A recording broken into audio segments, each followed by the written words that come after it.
It's 2025. New handhelds are popping up everywhere, but the Steam Deck OLED still holding strong. So, should you still buy one this year? Let's break it down. You've got powerhouses like the Asus ROG Ally X, Lenovo Legion Go, and the highly anticipated Nintendo Switch 2 releasing on June 5th. With all of this happening, it's easy to wonder if the Steam Deck OLED is already outdated. But the truth? There's something about the Steam Deck OLED that still makes it a compelling pick. So here's the big question. What are you really looking for in a handheld? Because the Steam Deck OLED might surprise you if you know what it excels at.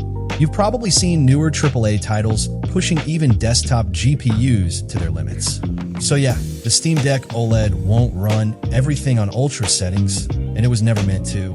But here's the thing, it doesn't have to. On a 7-inch handheld screen, even medium settings look sharp and cinematic.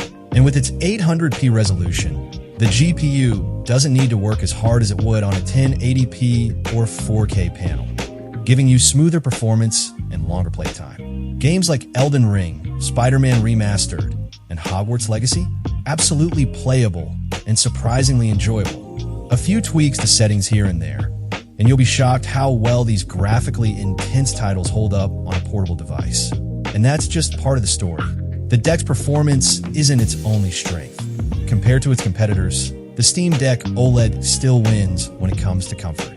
The curves, the grip, the button layout, everything just fits. The ROG Ally X and Lenovo Legion Go may be slimmer or flashier, but during long gaming sessions, the Deck feels like it was made to melt into your hands.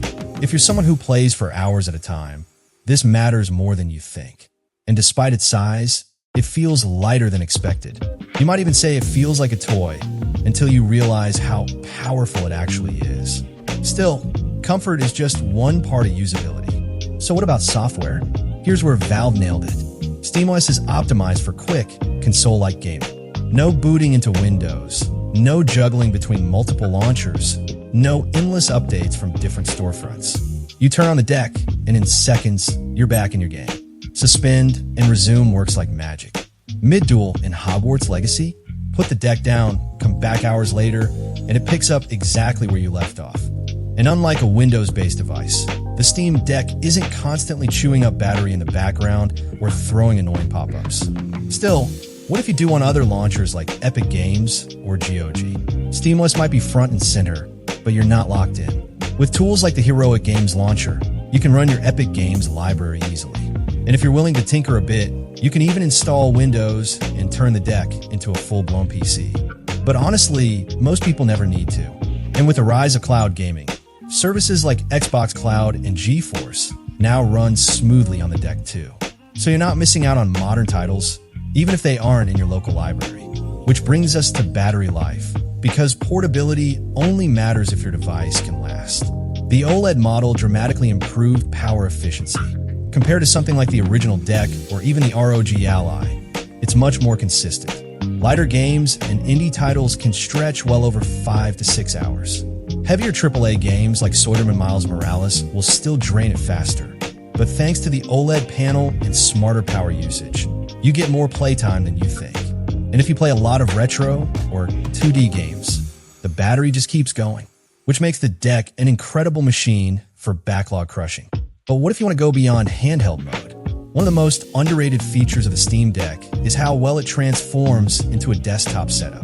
With desktop mode, you can plug it into a monitor, pair a keyboard and mouse, and suddenly you've got a Linux PC. Web browsing, productivity, even video editing, it's all possible. Gaming in dock mode is also smooth, especially if you have the right accessories. I personally recommend the Razer handheld dock Chroma. It's sleek, has RGB flair, and fits the Deck perfectly. And the Mobapad Human 2 mechanical controller. A full-size mechanical controller that makes dock play feel like a premium console experience. Together, they turn the Deck into a legit hybrid console setup. In a world where new handhelds cost $700, $800, or more, the Steam Deck OLED still starts at a competitive price point. Sure, it's not the most powerful handheld anymore, but it offers one of the best overall experiences, balanced, polished, and fun. You're not paying a premium for raw specs. You're paying for a device that's been refined over time, with stable software, ergonomic design, and strong battery life.